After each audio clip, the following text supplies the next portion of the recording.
Good morning, everybody, or good afternoon, depending on where you are. Thank you for joining us today for our session on social learning and how to get the most out of it. My name is Caitlin Bixby. I'm head of solution marketing for CYPHER Learning. But before I became a marketer in general or went into product marketing, I used to do business consulting for a massive learning management platform that unfortunately is no longer around, but they were first to market with social tools. And I had the good fortune of being the one of the first consultants to work with customers trying to figure out this new world of social and collaboration as it related to learning. So I'm really excited to bring you some of my really like first hands-on experience because we're still addressing some of these questions today, and that is how to get the most out of collaborative learning and to understand sort of when to use it, when not to use it, how to augment courses when things don't necessarily need to be a course. So with that being said, let me share my screen and start my presentation. And we'll go through it. As always, these sessions are recorded and we make them available to you on our website. So you can watch them again, share them with your colleagues. They're also available on our YouTube channel. But if you do access the playback from our site, you can also download the presentation.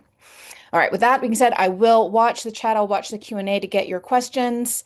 And it's just me today. So if I take a little time, give me some, give me a little bit of slack. I'll get to your questions though. So we want to talk about creating a culture of collaborative and social learning, and what does that look like within sort of the environment and the purview of the learning team or the people who are really sort of supporting organization-wide learning. So this is trying to marry together your goals of formal learning and informal learning. You know, your goals to upskill, reskill, train people. The good news is that people are really primed to learn from their peers. It's such a natural way to learn, to go ask somebody for help, to see what somebody else has done, to ask a question. It's very, very natural. And so it should be encouraged, and we should be building on this instinct. But with that, there are, it does meet a need. It's quick. I mean, sometimes it's too quick. I do hear a lot from people. It's like, oh my gosh, why do they keep asking me this question? Why don't they just look it up themselves? Um, Leveraging social learning can be in the flow of work, and it offers connections to your peers. It's actually a really good way for new hires to bond with the people that they're working with. That quick factor is really important to keep in mind. Attention spans are really, really short. People, even if they did have the time to sit down for an hour-long training, really are struggling to pay attention that long. They're struggling with other demands on their time. Um, that in the flow of work, social learning using Slack or email outreach is just sort of a natural way for us to gather information and go look for things. And that the connection with peers is really important. But if we want to get the most out of it, again, to meet our learning objectives, sort of as an organization or as a training provider, what we do want to do is offer some shape and intent to the social learning rather than just standing back and going, hey, I gave them the tools, let's watch for it to happen. So that's what I really want to focus on in this webinar is not the tools themselves, but how to leverage those tools. And a quick pause here. If you are curious about what social tools CYPHER have, I encourage you to watch the recording that Alexia did last week in our CYPHER Live on social tools. It's also linked to in this deck.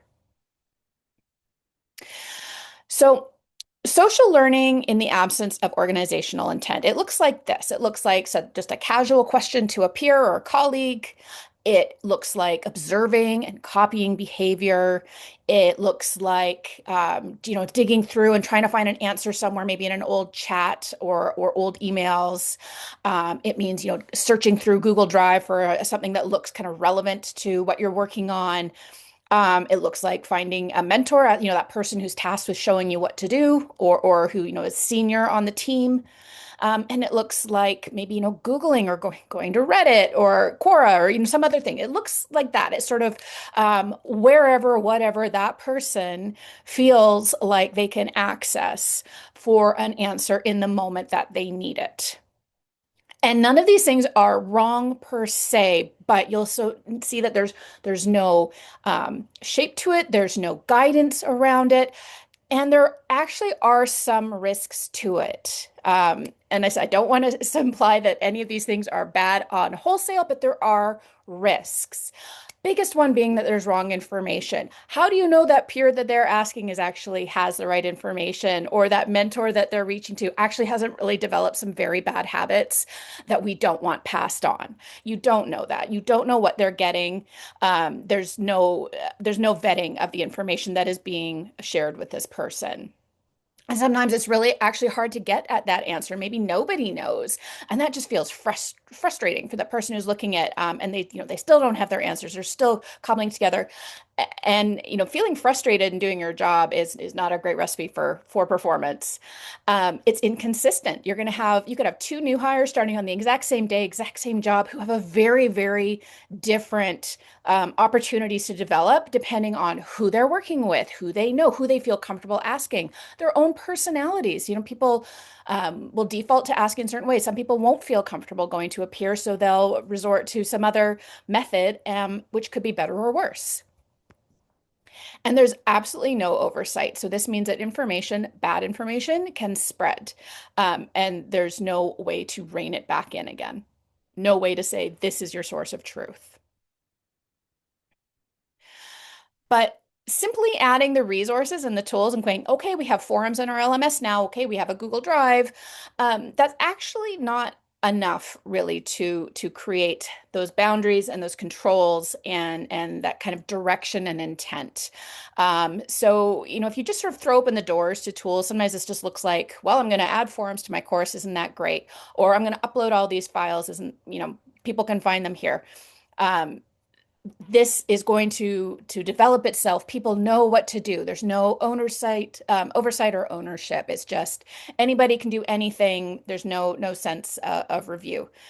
And there's no rewards for participation. So some people participate a lot and some people don't. So again, becomes very lopsided. So the tools themselves also aren't the answer. What it is it's a collaboration between tools and oversight. So this does mean a little bit more work and a little bit more intent from the learning team, but presumably that's why you're here to learn about what that looks like. So I do want to clarify, this is a slide actually I used in a different presentation about measuring learning with data, but I think it's so important to come back to as the technology for supporting learning changes. It's to remind yourself what your learning goals are. One of the actually biggest bits of resistance I encountered as a consultant when I was working with people was that they were worried about justifying the time they spent nurturing collaborative learning because they didn't feel like they could show the impact.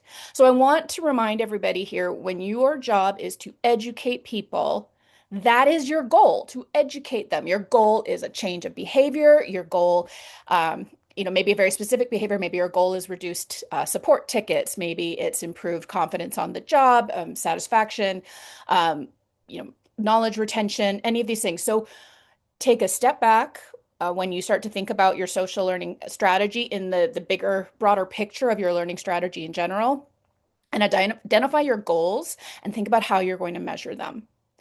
So that is really, really important. That'll help you say, okay, you know what? Maybe I would have spent 40 hours on a course developing the course and nothing on social. I'm going to redistribute that time because I think the social aspect is as valuable. And this is how we're going to measure that. Again, if you're curious about how to measure learning success with data, okay, we also did learning pro tips on this in the fall, and I've linked to it at the end of this presentation. So collaboration works when it's part of the journey, not a bolt onto the journey. So if you just said throw collaboration into the pot by turning things on, it's feels like it's optional, it's unclear. Participants don't know what's expected of them, what they can get out of it.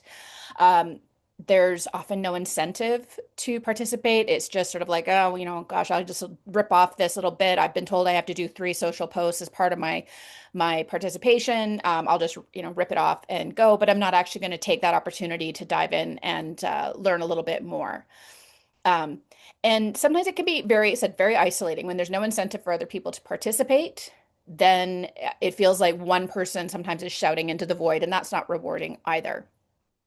But when you get very intentional about how you weave collaboration into the learning journey, it becomes much more clear. So when you make when you're intentionally design a course or learning to include collaboration, then that participation is actually very clearly laid out and is very obvious to the participants that it is part of their participation in the course, if it's part of an effective course, or maybe part of their participation in the organization.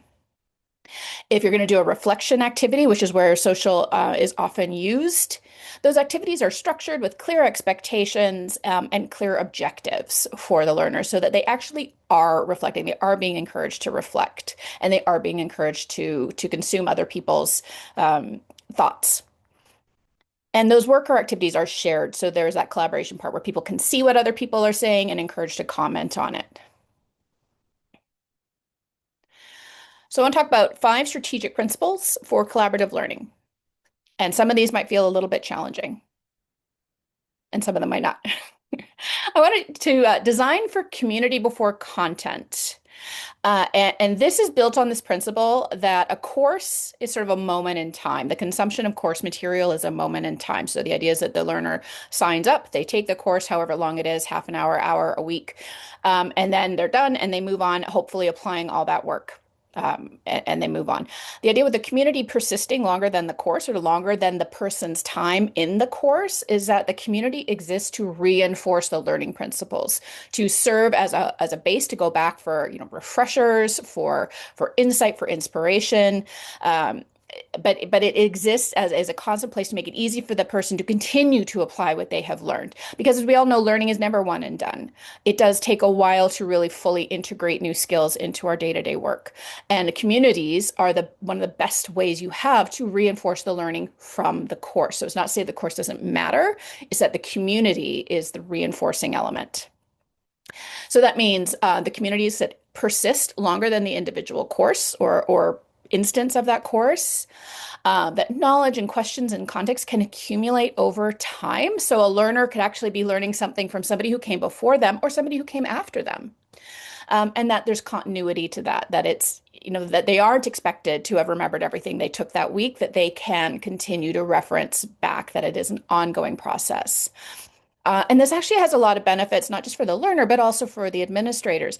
It does reduce some of your content maintenance if you can build on the material that is accumulating in the community, that verified material. So rather than, let's say, building net new modules, you can spend some of that time looking at the interactions and the forums and make sure that you are, highlighting the things that are great and helpful and accurate. If somebody has a really good tip, flag it in the community. Don't necessarily feel like you have to build it into the course content. You're creating a living source of truth. You're getting feedback from people who are actually using the tips in real life. You can add your tips there, so it just sort of it grows and adds and flourishes.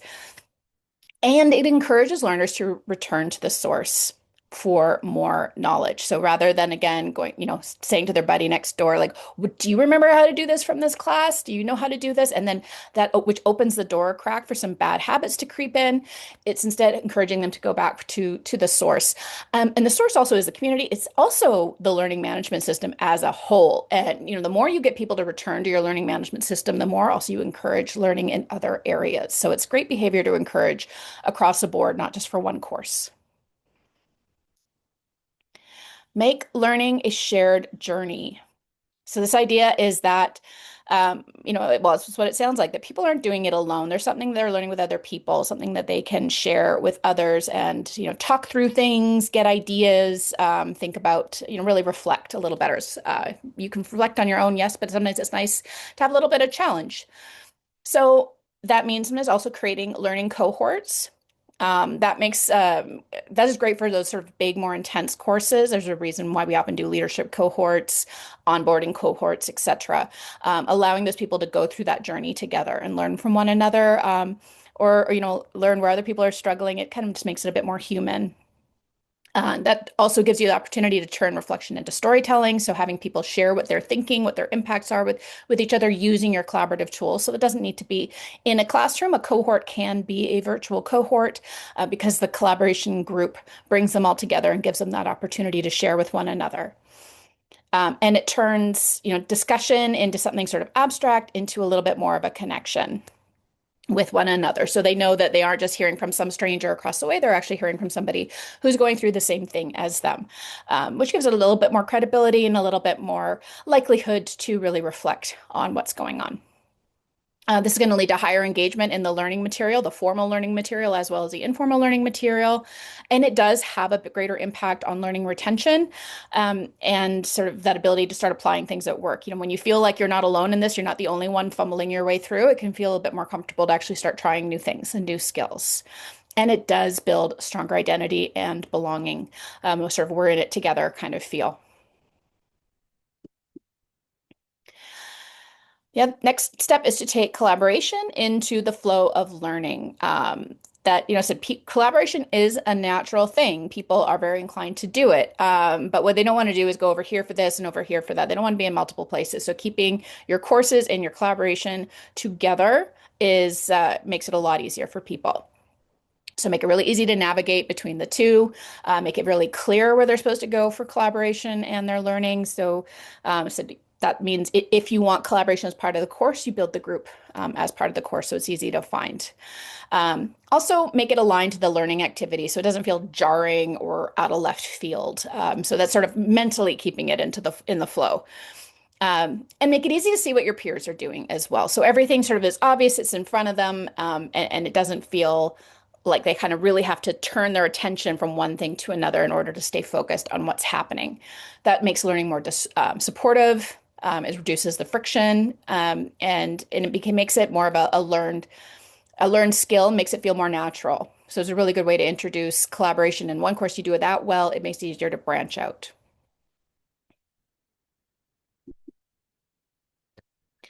So this value is about reducing maintenance by letting the knowledge evolve. Where and this is opening feedback to other people. This is letting your SMEs start to participate and bring their insight to the table directly, rather than running through a filter of a course developer. And this is where you said it gets a little more testing of sort of the norms around learning, which is that not everything needs to be a course. If the goal is to teach people something new about the organization or something in general, sometimes that can just be participation in a community. There can be enough resources shared in that community that you can impart the knowledge that way, and that can be really valuable if you have a couple of the people who know most about the topic maybe aren't course designers. It allows them to be front and center, sharing their information with maybe some help shaping it from a facilitator, rather than that facilitator acting as the filter to create new material. It also means that those subject matter experts can come in and update things really easy, update them directly. It's far more likely to stay refreshed and accurate if it is being done coming from the source. So in this case, the learning administrator, rather than being a course creator, is a collaboration facilitator to keep everything up to date.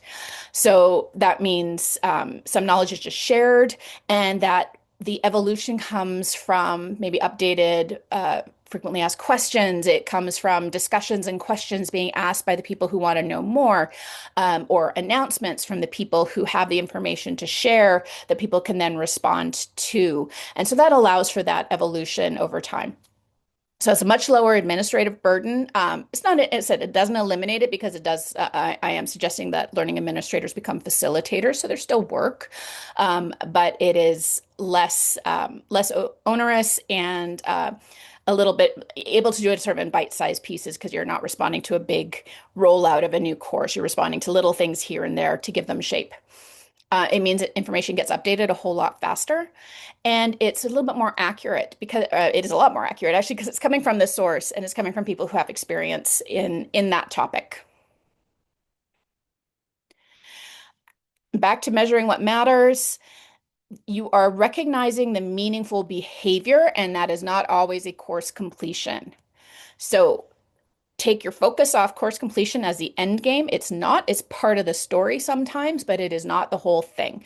And really focus on recognizing contribution or participation, application as reflections of real learning. And sometimes even beyond that, like I said, if your goal is to reduce support tickets by offering a systems help forum, Do those numbers go down? If your goal is to make new hires feel like they can ramp up faster, that they're more connected, are you seeing a reduction in first year turnover, increased satisfaction among that group of people? So look for those big measures of success, and also look at course completion, contribution, participation, and the big measures of success as part of the big picture of how effective your program is.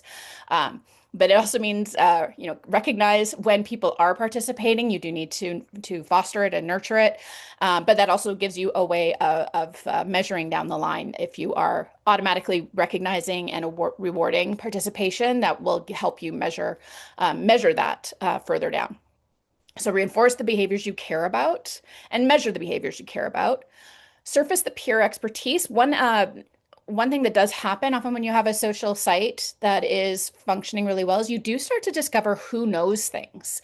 And that's really nice. Like you can have somebody in your organization who's sitting there with a ton of information in their head that nobody knows that they have. And it's not until they're in a position to start responding to people's questions that you actually recognize how much value they have to share. So this is a really good way of surfacing who knows what in your organization in a way that you couldn't before, and make learning feel really visible and valued. That becomes part of the organization ethos and structure. If you want this kind of reflection and involvement in doing better, to be valued by people, you need to recognize it, and that's what this does. So I want to talk about what social features are, because I've been talking as if sort of people are very familiar with the social features are, and I want to talk about how to use them all. So these are all features you can find in CYPHER, and they can all be used on their own or in combination, really in really valuable ways. Let's talk about groups in general. So groups is really the umbrella feature that gathers together members. So it brings a certain group of people together. And you can leverage that in different ways. So, for example, if you want to offer a group to your sales team, maybe independent of a course, that's where everybody in your sales group is a member of that team. Or if you're selling or supporting training outside your organization, all your partner resellers have a group. So that just means you can say, okay, anything I want to target to this kind of person, I can actually target to this group. So it actually serves a number of purposes, including being the umbrella for a number of other social features, but you can actually also use it to manage communications or enroll people in things or otherwise reach them. Group membership can be based on a course registration. So if the group is attached to a course, people can be put into that group. If people have completed a course, you can put them into a group for graduates of that course. Or groups can be something that's opt-in or something that you put people in based on information you know about them. Most groups have an option for dashboards, news, calendars, or welcome messages. So this is sort of the communication means from the group owner outwards, or group admins or major participants outwards to other people. You could choose which one of these you want to put on depending on what you're doing. I would think before just checking the box on all of them, I would give a little bit of thought to which ones provide the most value. Otherwise, you just find yourself with a bunch of empty space, and that can make your group feel a little bit vacant. Think of it as walking into a large house, but you only have furniture for a few rooms. It's going to feel a little weird. So do think about what you want to use these things for. But a news feed, for example, is a really helpful way to immediately communicate to the group. You can choose who wants to communicate, who you want to allow to communicate. You can choose whether people can comment on news. So you can decide how you're going to leverage that. But this is a way to communicate directly to the members of the group. So that sort of umbrella above. Resources are files, links, videos, or so on that are shared with the group. So this serves a couple of functions. It serves sort of as the ability to create a repository for people in that group to make it really easy for them to find useful information. It also kind of has a function, a security function. So if you have a group of people, let's say in a leadership program, so that's people from across a bunch of different organizations. They're really their only common feature is that they are in this leadership cohort. It is a way for you to share files with them that nobody else can see. And then forums. These are discussion threads. You see them out in the wild, somebody posts a topic or a question and people get to respond, and it can be kind of threaded responses. So it's a good way to get feedback. It's a good way for somebody to ask a question and get some answers. It's a good way for just to have some a little bit of interaction. Usually they work best when they're question based. That's the most natural way to solicit feedback. These are some of the, maybe less used options, but are still really, really useful. Wikis, I think, get underused quite a bit because people can't really conceptualize how to use them. A wiki is an organization of pages that, while they can be maintained by other people, that's really not their defining function. What they allow you to do is pull in a number of different resources and assets and add context to them. So if we go back to the resources that we're thinking of, a wiki will allow you to post a link to the asset and describe when you might use that asset or what order you might use that asset. So if you were trying to walk people through a process, you can say, okay, this is step one. Here are some resources that can help. This is step two. Here are some resources that can help. So wikis are really, really helpful for contextualizing information. They're good also for information that doesn't really have a resource. It makes a whole lot more sense to maintain a contact list, for example, in a wiki than it does to add a doc file with people's contact information. It's just a little bit more natural. It's easier to get at. You don't have to open anything. It's just right there in front of you. So think of it that way. It's just sort of a way of adding some wrapper around things. And you can make them collaboratively maintained. So you could have, different people responsible for different pages, or everybody can do it. It just, sort of crowdsource the information like Wikipedia. Blogs represent articles written by an individual, and they can have comments on them. Blogs are often used as an education tool for reflection. When there's a reflection assignment, read the article and write 500 words on your thoughts on the article. And then, my son's in college right now, and he's had to do a couple of those. Reading somebody else's and adding a comment. In a more sort of work environment, it can be a product owner saying this is the new feature coming out. This is why we built it. This is what it's supposed to do. And then people can add some questions in the forum, or maybe in the comments for the blog, or maybe you choose to have a forum article or a wiki blog to capture feedback and back and forth. A chat, I think it's pretty self-explanatory. It does allow some communications. This is actually excellent if you're doing external training for people outside your organization. It allows students to contact one another without giving out any personal contact information. So it's really, really helpful for that. You can gamify your groups and your group participation, which is fantastic. We've talked so much about how rewards are really, really important. So adding gamification to your group is a good way to foster that encouragement and recognize people. And then automation in the group. When do people get notified? What actions have to happen before somebody gets an email? What is it, every time there's a news article, but not when there's a forum. It's when there's a forum, not a news article. You can sort of play around with those levers. The goal is to not spam everybody. That's really, really important.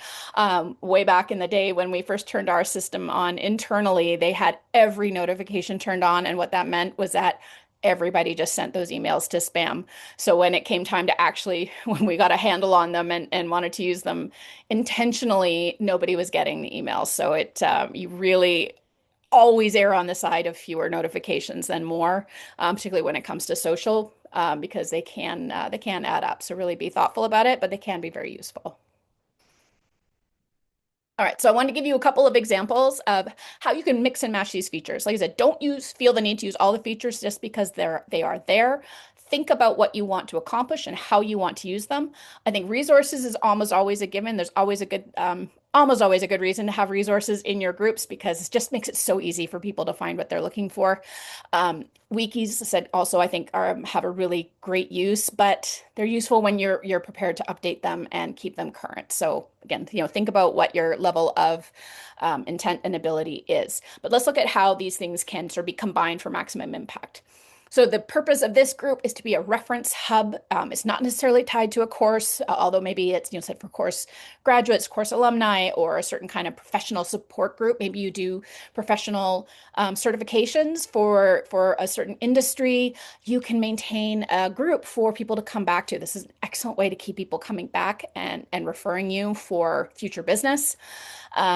But it just makes it really easy for people to find information. So in that in your head, that's the goal of this group, to make it easy for a certain group of people to find the information that they need.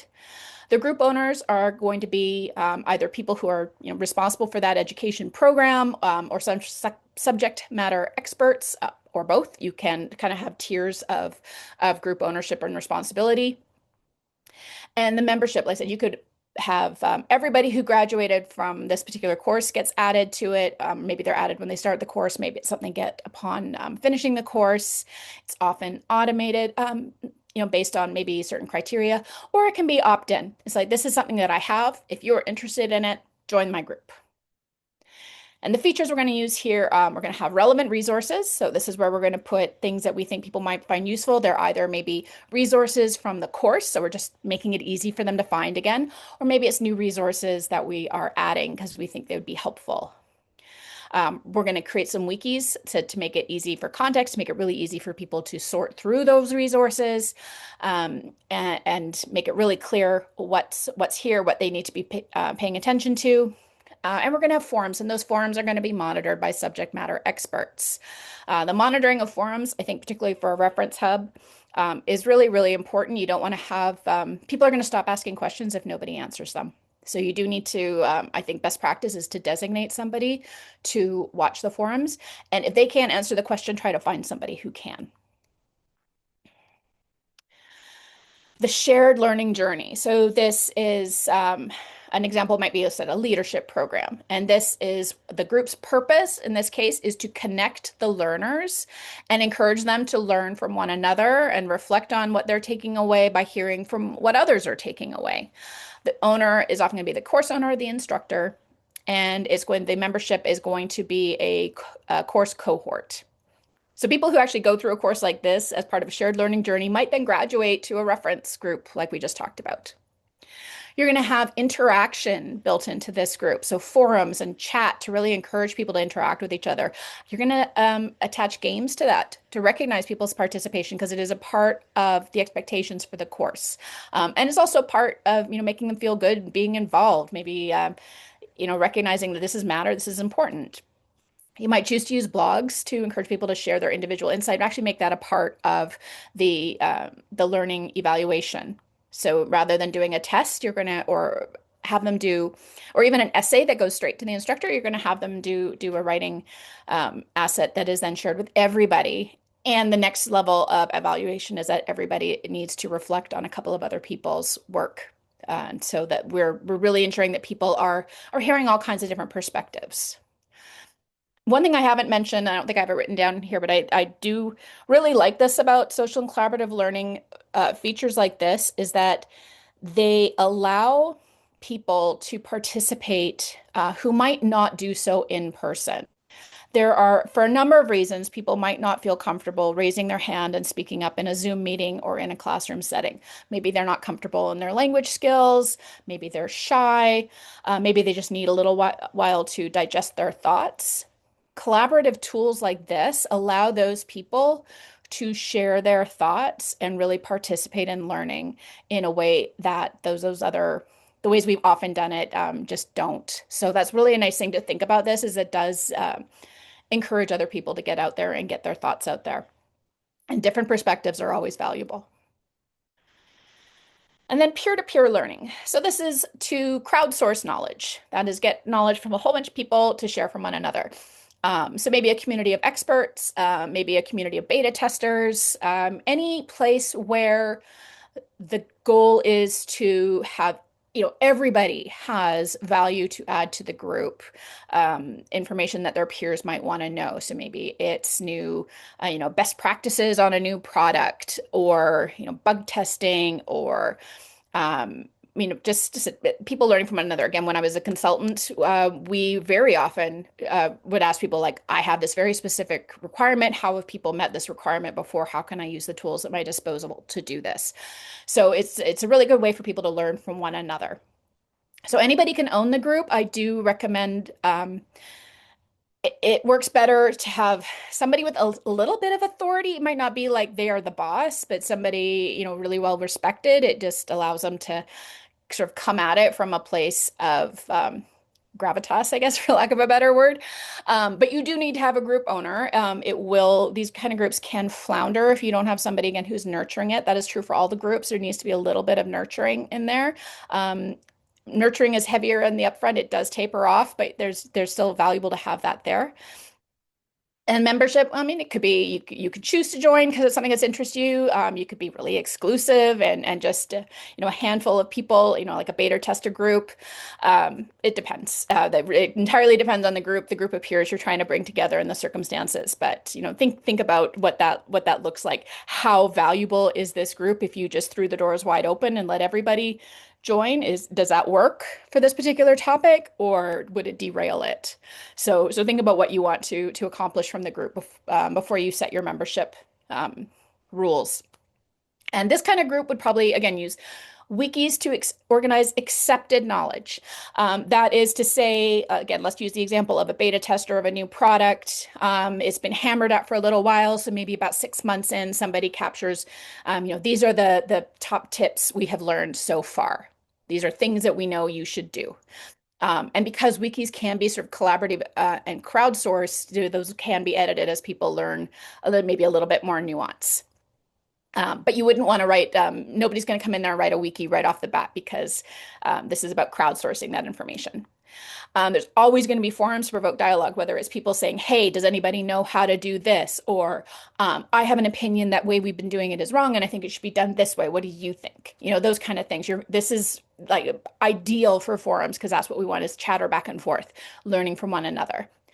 You can, if you want to, choose to open up blogs for individuals to maybe share a case study or share their reflections, but not necessarily. I think often the forums, resources, and wikis can do a lot and add a lot.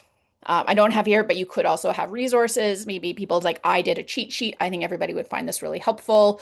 Or this is a video of something, and I think it would be, people would find this useful. You can choose to open that up as well, depending on what you want to build up in there.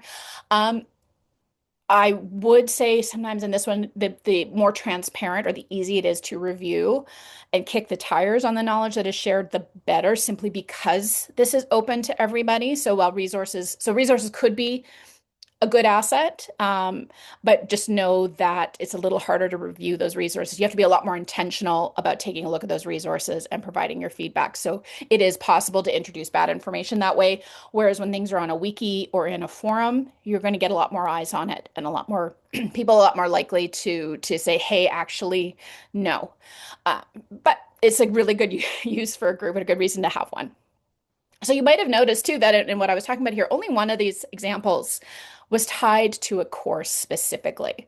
The first one said could potentially have been for graduates of a course, but it wasn't tied to the course itself. So this is an example of courses of the groups outliving the course.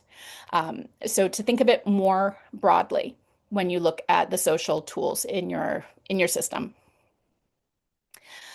So let's talk about some tips for fostering social learning. As I mentioned, it is really not a great idea to just say, here are tools, use them. You do want to be intentional. You want to provide guidance, and you should be prepared to kind of get in there as the puppet master a little bit, ask questions, look for people to answer questions, and really, sort of social engineer a little bit of the participation in collaboration.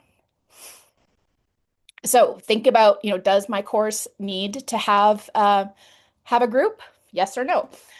So a new hire training cohorts, great example for a group. It helps people who are in the same phase of their career connect with one another. Then that's really, really valuable. So that could be a really good course to tie a group to. It also makes it super easy to say, okay, this is all the benefits, stuff you need to know. This is all, the employee policy stuff you need to know. It's a really, really good way to really smooth out the new hire experience. A new product launch could be a good example. Then anybody who wants to know anything, that group can persist as sort of the repository for information. So if you start a product launch with a formal course, it makes sense to build on the group that you've built out of that course. Um, Course, if it's a big system introduction, something kind of, a one of that people are going to refer back to. I would say a course that's built around policy and procedure review probably doesn't need a group. There's not going to be a whole lot of discussion about it, is they're just going to go through it. Uh, I would hesitate to put a group for a course that has no in-house subject matter expert. So if you have bought a course or you hired somebody to build a course for you, let's say on analytics, but nobody in your organization really feels like they have the knowledge or background to address additional questions, I wouldn't put a group in there. Just because, who knows what's going to come out of that. It's not going to be terribly useful to anybody. Now, should a course be tied to, sorry, group, pardon me, be tied to a course or just be on its own? If it's a one course, everybody's taking the same course, great. You can tie the group to that. Cohort-based group for that makes a lot of sense. But if it's you were trying to create one of those repositories, a resource repository, doesn't need a course. Or if there's multiple courses that can get leverage out of that, then consider just having the requirement that somebody has enrolled in a course or completed a course, funnel them into a particular group rather than making the group attached to the course. And if you're trying to do that peer-to-peer thing, those don't need to be course-based. This is a big one and often overlooked. You want to reward the experts. The people in your organization who are best positioned to answer questions should be rewarded for their participation. First of all, you should do some outreach to them to ask for their help. What's in it for them? Well, if they're getting bombarded by questions from people in the organization, they might actually really welcome the opportunity to kind of corral those questions. If they find themselves answering the same question, 12 times a week, there could be a real benefit to them personally to have a group that they could answer it and put their information. So there is a benefit to them. So do make sure you make that clear. But also, reward them in other ways. This is something that should be acknowledged. Performance reviews, you can acknowledge it with badges. You should celebrate them to their leadership and managers. This is a participation and rewarding of experts is a really good way to surface high performers that are not in necessarily high visibility roles. So you get to see who knows what, and see them helping their peers. So there's a lot of advantage here, but you do need to, again, be intentional about this up front. Set an expectation that we need, for this to be successful, we need your help. Let them know that how, as much as it would be nice for them to monitor the forums, you might reach out to them if they would prefer that, to say, hey, there's a question here that I think you could answer. Could you please? But then reward them with recognition. Also reward the participants. If we want people to get accustomed to collaboration, if we want them, they need to see the value in it. And the value can be in a couple ways. So obviously the value should be in that they get the information they need, that it actually is serving their needs by helping them learn more, learn better, learn faster. That's one way to reward them. But another way too, if we are relying on participation to create a vibrant space, then we should reward the people who post the question, who responds to the question, who share their experiences. So really build in some gamification to these groups, particularly self-service groups. Things like those support groups where we're hoping people will find the question or answers to the questions they need so they don't open a support ticket.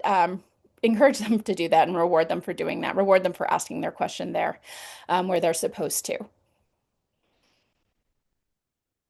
Pulling people in. I think this is often an underused tip. That is, if you see somebody ask a question, let's say in Slack or an email or in a group, instead of saying, oh, the answer is X, say, that is a great question. John asked that last week, and there were some really good answers. And then send them a link to the question where it was asked. So really pull them in to where the collaboration is happening. This does two things: reminds them that it's there. It maybe encourages them to maybe you're even answering more questions they had that they hadn't expressed out loud by pointing them to the source. Um, but it's just going to reinforce that behavior. So pull them in, remind them that it's there. Try to change habits, change that popping, that informal, un uncontrolled, unintentional social learning into a little bit more intentional learning. Create a safe space. This was honestly probably one of the biggest pushbacks I got on social back in the day. I think people are a lot more comfortable today than they were then because we're so much more used to it. But it does bear repeating in case it comes back. And there's a couple of things here to note. First of all, nobody should be made to feel stupid for asking a question in public. It takes courage to raise your hand and say you don't know something. And sure, sometimes it can feel frustrating if somebody asks the same question that was asked 3 days ago, but don't make people feel stupid.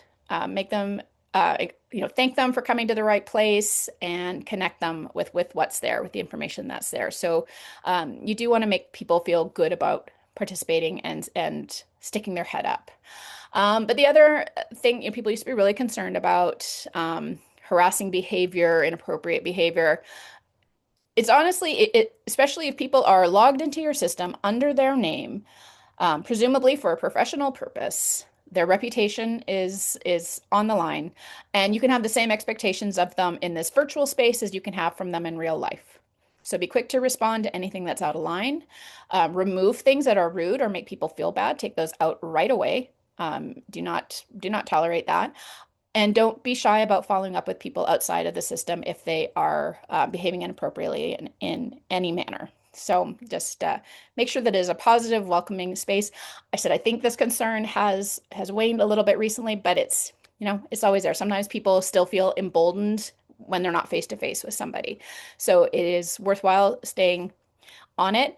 But I would point out where sometimes this made some people think, oh, well, we can't use social because of the risk. I would actually say there's less risk in social because there's a trail, there's an electronic trail. So you're actually in a much better position to address behavior when it's been captured like this virtually than you are, if it's a comment in the hallway or a comment on an unrecorded Zoom call. So don't let this frighten you, but it's important. It's important for people to feel good about their participation. And I'm going to harp on this because I think data is really important. Remember what matters. Your goal is knowledge retention. Your goal is changing behavior. Your goal is creating a supportive learning environment. It's about promoting learning as a whole. Remember, the more people you have participating in your collaborative programs and your learning management system, the more eyeballs you have on your learning management system, the more likely they are to see another course, the more likely they are to recognize that you value their development and you are supporting their development. So there is a lot of good that comes out of supporting collaborative and social learning in addition to course completion. So remember what matters to you and think about what it is you want to measure. If you are being tasked with measuring success of these initiatives, think about that off the bat and measure that change in behavior. Measure your goals, not just the course completions. I'm going to take this moment. I'm almost done. So if you have any questions, please do pop them in and I will answer them. I don't see any Q&A, but if you have them, please pop them in right now. So if you have an LMS with collaboration tools, you have the tools. Now what you want to do is add the intent. So your tips, the things I want you to take away. Identify the outcomes that you want that will help guide, first of all, not only your ability to measure success, it will guide how you choose to use those tools, how you support those tools, how you build the group. So that's really important. Think about what you want first. Be intentional when you add it. Think about really what you need. If there's any doubt, start small and add more later. It is preferable to throwing the doors wide open and having big, echoey, empty space. So start small, build up intentionally. Make sure you have owners. That's part of the intent, having people who are responsible for it. And make participation rewarding for everyone, your learners and your subject matter experts who are there answering questions and making sure people get what they want, sharing valuable resources. You never know who might have an incredible resource that's just not getting any eyes on them because they have no way of sharing it.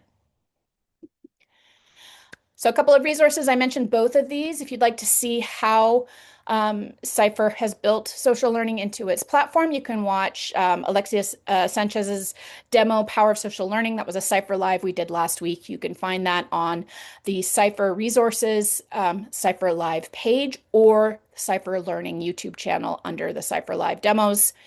And I've talked a lot about measuring success. I feel very passionately about this, that we did a pro tips on this with a lot of really helpful resources. So again, if you access these recordings from our website, from the resources drop down on our website, you will also get links to these presentations and other assets that we've prepared for you. So please do go there. And I see I did get a chat come in. Yes, it said it's an excellent platform for cohort groups and the rewarding pieces. Yes, excellent use for cohorts. It's really solid. And if you have any, I have a couple of my friends who've gone through MBAs recently, and they've used stuff like this heavily. And I've just watched them. It's almost like creating like this group for people in the trenches of an MBA. So they not only learn from each other, but they also has made them closer as a group, which is really lovely. So it's a really good resource. So I hope you got something out of this and this was helpful for you. This was a requested topic. So if you have requested topics of your own, please don't hesitate to reach out to me. You can contact me from, the info@CYPHER email, that'll get to me, or you can find me on LinkedIn if you have another topic you'd like us to tackle, whether it's sort of general like this, say the how-to, the best practices, or whether it's a specific piece of CYPHER that you would like to see. I didn't touch here on how CYPHER Agent for Learners can kind of be a part of this, because actually the two of them together can be a really powerful self-service resource for people. I didn't touch on that. I can in a future webinar if we want to do that, or you can look at some of my old webinars on CYPHER Agent for Learners. So with that, I'm going to call it a day, and thank you so much for joining us today, and I hope you have a great rest of your day.